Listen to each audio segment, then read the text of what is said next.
Good evening. We are going to continue where we left off last week. Last week we did the second session on watching that first step. And we began to look at a couple of things, and we have for a while now, the apostasy of the church and the downward spiral of America is what we looked at last week. All of that is coming together to give rise to that coming world leader. So I want to pick up there and go a bit further. And I'm going to borrow a term from Jan Markell. She said, things are not falling apart, they're falling into place. And I believe that's exactly right. And that's what we've been looking at since about last October. There are so many things falling into place, it's really quite extraordinary.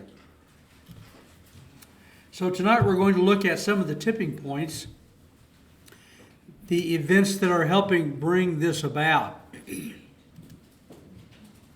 And as I said, we looked at the apostasy of the church.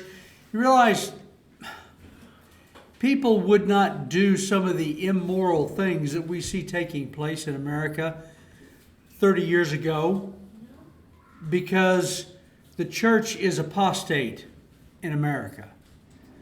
And the moral influence of the church is not what it was a few years ago. Clearly, we don't have the respect or the honor or the place that we did 30 years ago. But I believe that our influence is waning because of not the apostasy necessarily of you and I, but of the church so-called in America. And then the corruption that we looked at in Romans chapter 1, that downward spiral. First you begin to not give God his place, and then you begin to commit natural sins. That leads to unnatural sins, and that leads to being in a place where God just turns you over to your sinful ways, and that's a very bad place to be. So that's what we looked at previously. So I want to continue on and note some things tonight. Jesus, of course, told his disciples in the Matthew 24 private briefing that he gave to them, he said, watch. And he didn't say it once. He sort of began and ended it with watch. So I put that to you. That's not just idle, simple words out of the Bible. They're commands of Jesus. He told his disciples, now you watch. Watch. And I say that because I think many Christians have ceased watching. I think they're no longer paying attention because of some things we'll talk about in a minute. So Paul elevated this doctrine of the coming of Christ. How important is this doctrine of the coming of Christ? Paul elevated it in Titus 2:13 to the place of the blessed hope. He said, looking for that blessed hope and glorious appearing of the great God and our Savior, Jesus Christ. So this puts it among the essential doctrines, if you will. It puts it up there, and I think that's the reason why it's so important, is because the closer we get to the end times and the latter days, and the closer we get to Christ coming, the more we need to know these things. And we've talked about it much. I believe it's a huge thing that we understand the prophetic word, and many out there are wondering what's up. And we're able to give a reason for that hope that lies within us, as Peter talked about. And then the AntiChrist system, we see it on the horizon. We've read about it many times in 2 Thessalonians chapter 2. The rise of globalism. I don't think any of us fully comprehend what a big deal globalism is. It became such a big deal that Trump was actually elected, at least in part, because he was going to be a response to globalism. And a part of his not being elected is the left has decided that we've got to go all in for globalism. It's finally being called the Great Reset, which is it's really a great description of what they want to do. They're looking around, they're seeing that what we're doing is not working. I would agree with them. What's going on in the world is not working. Our economic system, our political systems, they're failing us. Their answer is not the answer, though, is the problem. What they want to do is going to bring ruination, not solution. So I disagree with them on the solution, but I agree with them in their assessment. Man's never going to be able to do right. The heart is desperately wicked. Desperately wicked. Even to the point where the prophet said, who can know it? Who can even know how bad it is? And I know that about me, and I'm saved. Where I would be if I was not saved scares me to death. And so that describes the bulk of the people that are out there. And then in Matthew 24 and Luke 17, Jesus gave that briefing to the disciples, and he said, as it was in the days of Noah. So these are things that are happening really in the last couple of years at breakneck speed that is really elevating this coming world order. And so when he said, as in the days of Noah, what did he mean? Well, the first thing he meant that I have there in parenthesis is normalcy bias. Normalcy bias, we've talked about this before. It is, I assume that tomorrow is going to be like today. Today was a good day. Tomorrow I'll have plenty to eat and so forth like I had today. And normalcy bias can be seen even more clearly in people sitting in a restaurant and they hear gunshots go off. And they sit there and think, oh, some kids are having fun with firecrackers. Normalcy bias. We always default to there must be some explanation for what's going on. This is seen over and over with terrorist acts. When you begin to hear bullets go off, when you begin to hear what might be firecrackers, but it's probably bullets, what's going to be your first response? Well, I'll tell you, your first response needs to get on the ground. And not even really run. Get on the ground until you figure out where it's coming from, and then you can figure out where you get to. Anyway, normalcy bias. That's what Jesus meant first when he said, as it was in the days of Noah, so shall it be in the days of the Son of Man's coming. So, as we're living today, most of the people, or sheeple as they're called in this country, are going to continue thinking the government will be there if an emergency comes up. There will be people who will be able to fix the problem, so on and so forth. Right? That's normalcy bias. And that's what Jesus was talking about first. When those things begin to come upon the world, the reaction of the world is going to be, oh, yeah, that's bad, but it'll probably be okay. But it is also a reference, I believe, you go back to read Genesis chapter 6 in the days of Noah, it means a whole lot more than they were just eating and drinking and marrying and giving in marriage until the rain begins to come. That means that first. But on top of that, we know that there was the angelic perversion sexually that was going on that resulted in the giants, the Nephilim, the Elohim incursion. And so Jesus said, as it was in the days of Noah, so we probably need to be watching for another incursion of those angels in rebellion. Demons, whatever you want to call them, whatever they are. And then it was sexual deviance. Do we have any sexual deviance going on in America? Everywhere. Everywhere, on every corner. You can go look up the sex pervert closest to you. We're living out what we allowed to happen late 50s into the 60s. Remember the sexual revolution in the 60s? That happened as a result of sexual experimentation that was done on a clinical level by some people. Back in the late 50s into the 60s, that became the full-on sexual revolution, Playboy, Penthouse, and all that. Now, we also thought, well, that's bad. Those of you that are old enough to remember it. But we didn't do anything about it. And now, so what's the Romans 1 formula? First, you don't give God his place. Then you begin to commit natural sins. And then you begin to commit unnatural sins. And then God gives you over to that reprobate mind. I don't know how you can see it any clearer than what we're seeing play out in America today. And we're several steps beyond. So homosexuality, that's the unnatural sin. and I've told this church for a dozen years now, they're not just wanting us to legalize their activity. They're not just wanting us to tolerate them. That's what they said, but that's not what they meant. What they meant was we're going to have to celebrate their lifestyle. They will not be happy until we celebrate. And I would predict, if the Lord tarries long enough, they're not going to be happy until you participate in it. So it's that downward spiral, and it finally gets to a place where God will bring judgment.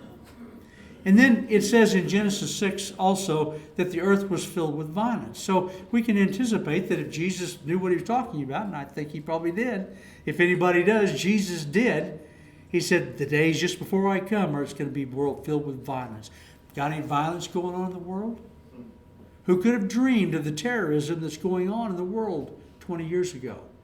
Who could have dreamed it? Yes? I guess you probably know it's, according to gay people, it's Pride Month.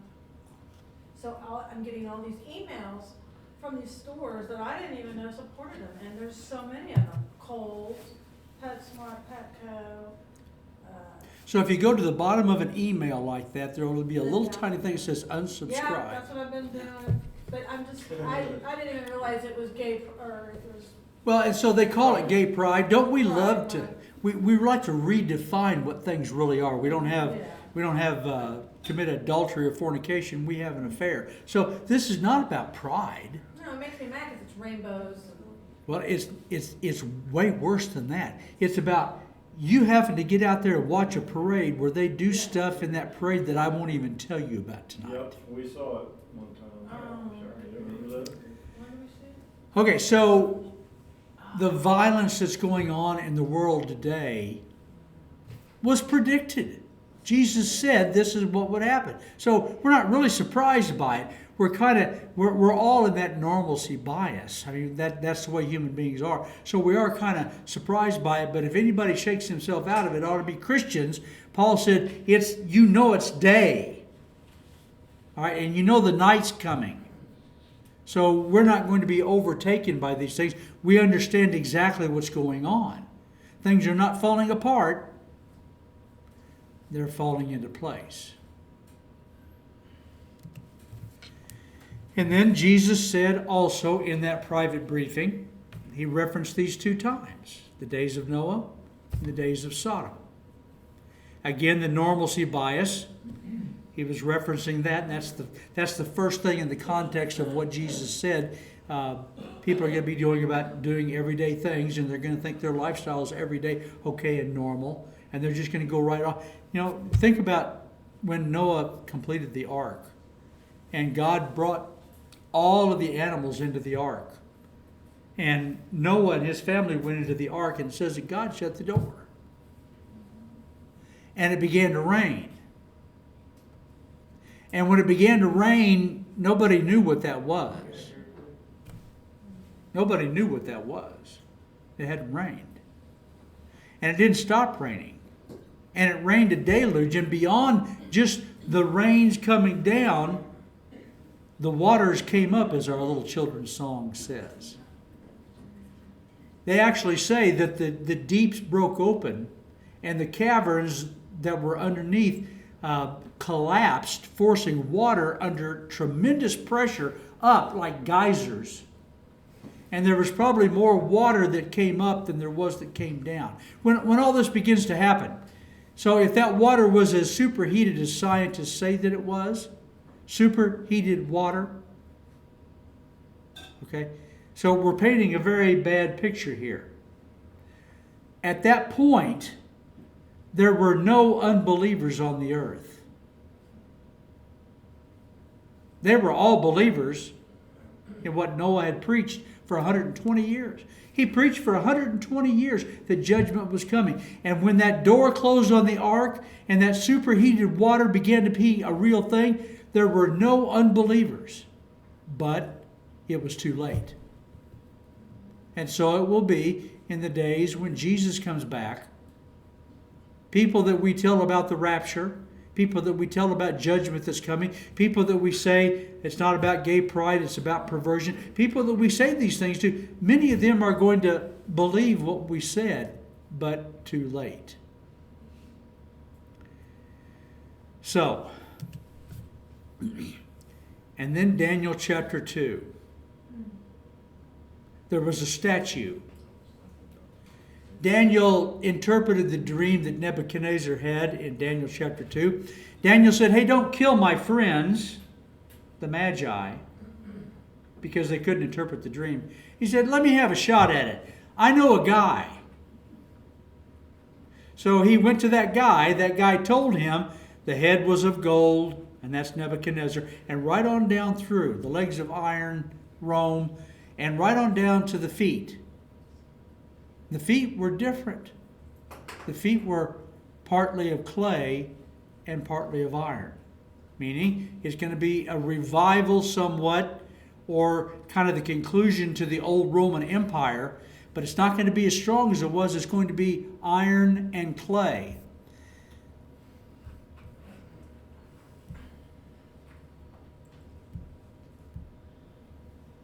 Well, if I can find where we are. Daniel chapter 2.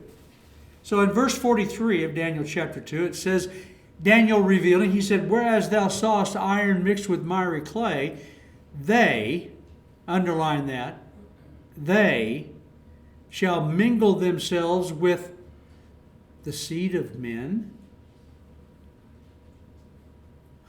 but they shall not cleave one to another, even as iron is not mixed with clay. Can you mix iron and clay? You can't. It's not very strong. It doesn't last. You might make something out of it, but it won't be very strong. It won't last very long. So there's just some. That's one of the most fascinating, pregnant passages in the Bible. The iron mixed with miry clay, they shall mingle themselves with the seed of men. There's something sexual going on there. I don't know what, but Jesus said, as it was in the days of Noah, right? Angelic, fallen angels, perversion with women. Daniel reiterates this. He says, but they shall not cleave one to another, even as iron is not mixed with clay. So this angelic incursion that I believe it's going to be, again sexual, is going to result in stuff that won't work. I don't know everything about that, but that's the description that we've got. Whatever sexual perversion is going to take place, it won't work.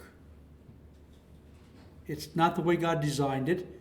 And so whatever it is, not going to work. Now, why do I bring this up? I bring this up because now the Pentagon tells us there really are UFOs.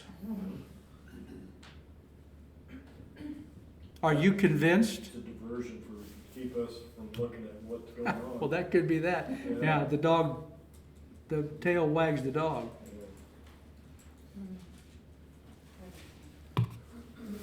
But I believe that we're going to have this connected with the days of Noah and another incursion of sexual perversion between angels.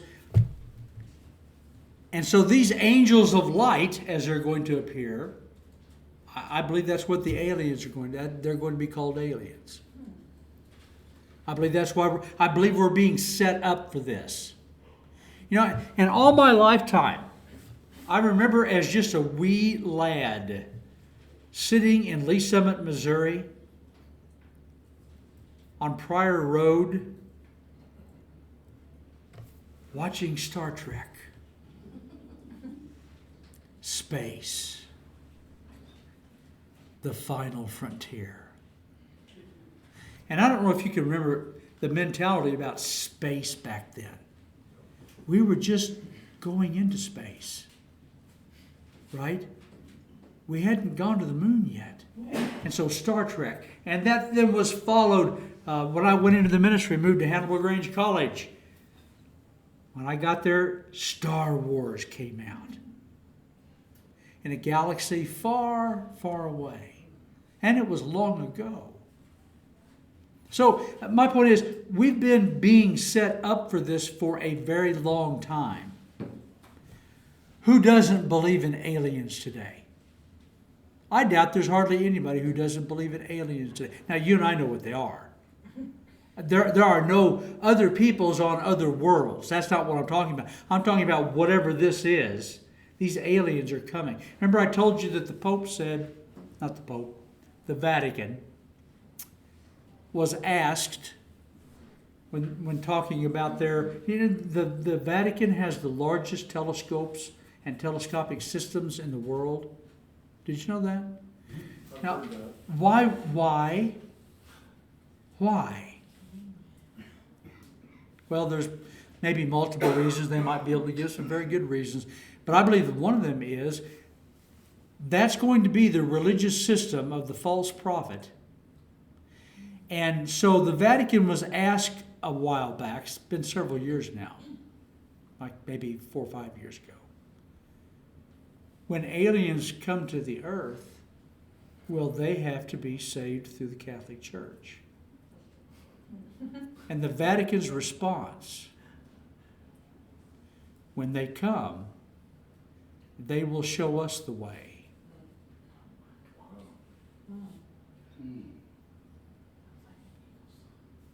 We've been being set up for quite some time. So whatever this is, things are not falling apart. They're falling into place. So I kind of the heart of what I wanted to talk about tonight was the anticipation weariness that I believe is taking place among Christians. The anticipation weariness. How many of you remember when the late great Planet Earth came out? Hal Lindsey wrote The Late Great Planet Earth. And that really started a wildfire. And it used to be back in the day, dispensational theology, that's what I've been preaching for 12 years. Dispensational theology, pre-tribulational rapture of the church before Jesus comes back. That used to be pretty common. Not anymore. Not anymore. We have time, we're going to talk about why that is. But 2 Peter chapter 3, 2 Peter chapter 3 and verse 1. Peter says, "This second epistle, beloved, I now write unto you, in both which I stir up your pure minds by way of remembrance, that ye may be mindful of the words which were spoken before by the holy prophets, and of the commandment of us, the apostles of the Lord and Savior, knowing this first," order of magnitude number 1, "that there shall come in the last days scoffers, walking after their own lusts, and saying, where's the promise of his coming? For since the fathers fell asleep, all things continue as they were from the beginning of the creation." Normalcy bias. You talk to the average Christian in the average church today about the second coming of Jesus. Do you believe that the second coming of Jesus is near?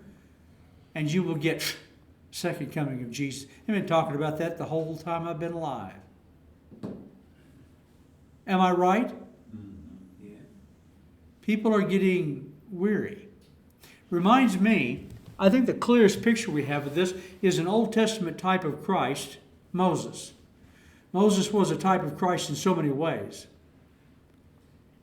And so Moses went up to the mountain to receive the 10 Commandments and the law. And the people were down below, and you know what happened. The whole golden calf and Aaron, and why? They said, he's not coming back. Did he come back? Yep. He came back, and one of my favorite, I'd love to have the bumper sticker to stick on my car again. I saw it somewhere. It said, Jesus is coming back, and boy, is he mad. Moses was a type of Christ. He came back, and he wasn't late. He came back when God intended for him to. And when he got back, he was mad because of how they had rose up to play. And that's a connotation of sexual activity. So I believe that that the church is suffering from the normalcy bias that Peter talked about. We're no longer looking for him to come back. Any thoughts before we move on? Okay. Yes. If someone, I saw on Facebook, like, people were telling these people that aliens were demons, and they were like, well, what scripture do you have to back that up? So I didn't know, if somebody asked me that, what would I say? Well, the first response I would give is, well, so prove to me that's not true. Right. I think for too long we Christians have had it put up on us that way, and we need to just throw it right back at them. So show me your evidence not true. I know, it's like they always want you to prove something every second, but. Yeah. So it's time for them to have to prove something. So the things that we've been talking about tonight are the evidence.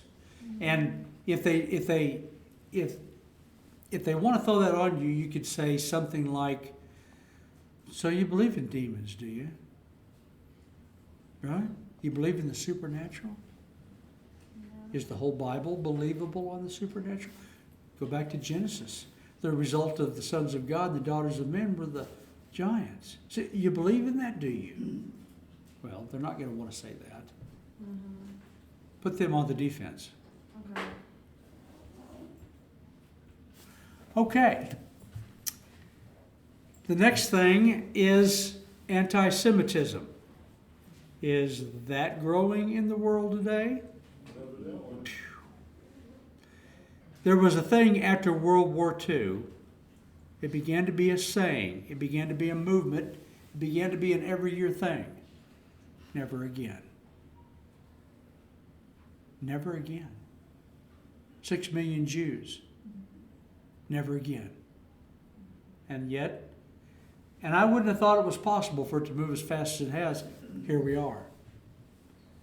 There are people who want to annihilate the Jewish people. So we've got a group of 4 ladies in Congress. The Hamas Squad, as they've been renamed. Because they hook up with Hezbollah and Hamas. And those groups put right in there, and it's actually Hezbollah a whole lot more than Hamas. They say, right in the beginning of their tenets of what they believe, the annihilation of the Jewish people, every one of them. And yet we've got people elected to Congress that support that. 30 years ago, they'd have been run out on a rail. Today, they're making lots of money off of your taxes. So we've got many events in the past that are sort of templates leading up to the final awful 7 years of tribulation, whereby there's going to be a terrible, worse than what Hitler did against the Jewish people. And I say that, loving the Jewish people and not wanting it to happen. So for anybody who's listening, I don't want that to happen. I desperately want the Jewish people to be able to avoid that. The only way to avoid that is to accept Jesus, your Messiah. But we've had the templates in the past. Exodus, the Egyptian bondage, Esther, Daniel. You can read all about that. In our day, I believe there is a theology in America that is feeding into the acceptance of anti-Semitism. It's called replacement theology. Does anybody not know what replacement theology is? I'll explain it if so. Anybody not know what? Okay. Replacement theology says, and by the way, this is what you find in Calvinist churches for the most part, Calvinist seminaries. Replacement theology says that everywhere you read Jew or Israel in the Bible, just replace it with church. We're the ones that are going to inherit everything that the Jewish people were promised. That's what they say. So if you take away, here's the whole point in a nutshell. If you take away the uniqueness of Israel being God's chosen people, they're just people. They're nothing any more or less than any other people.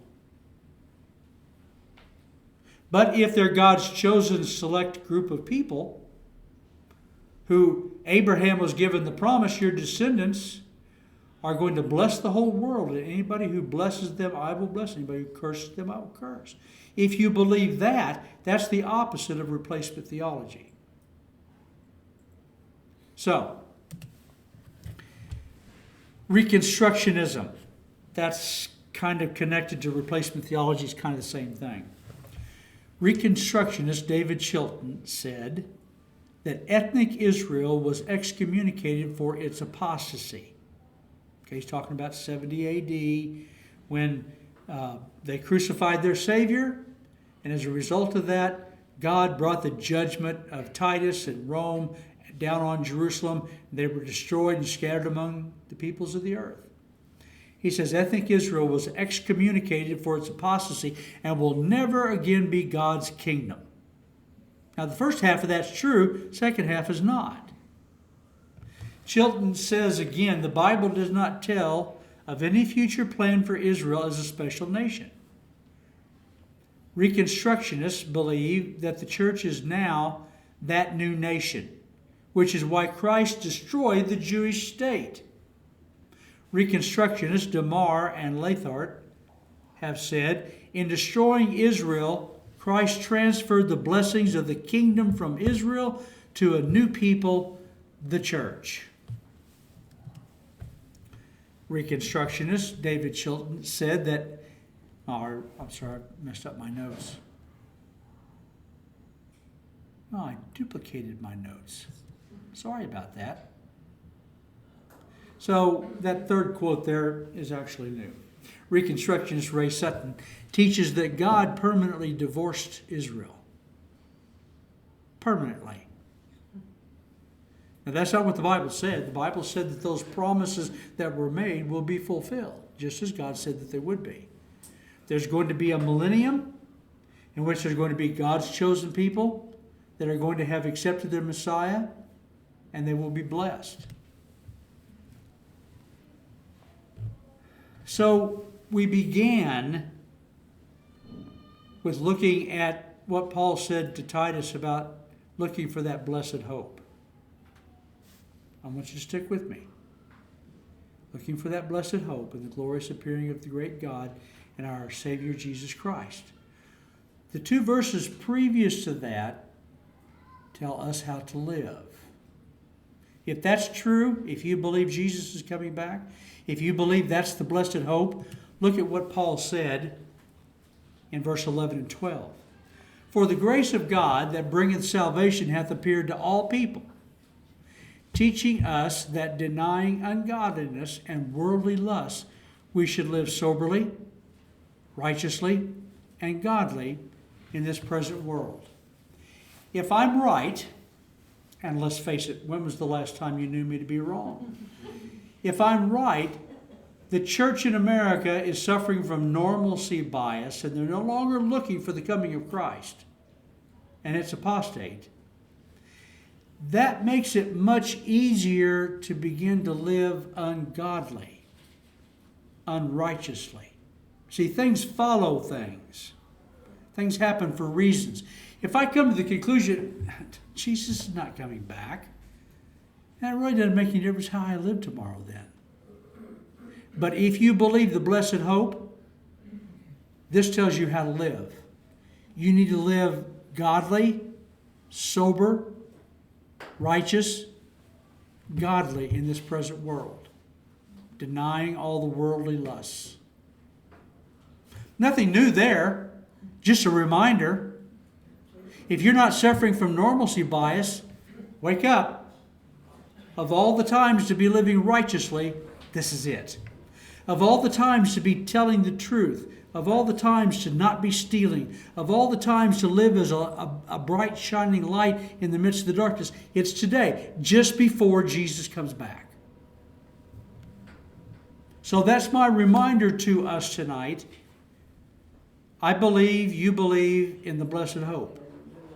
And so I believe that you've been reminded how we need to live tomorrow. So,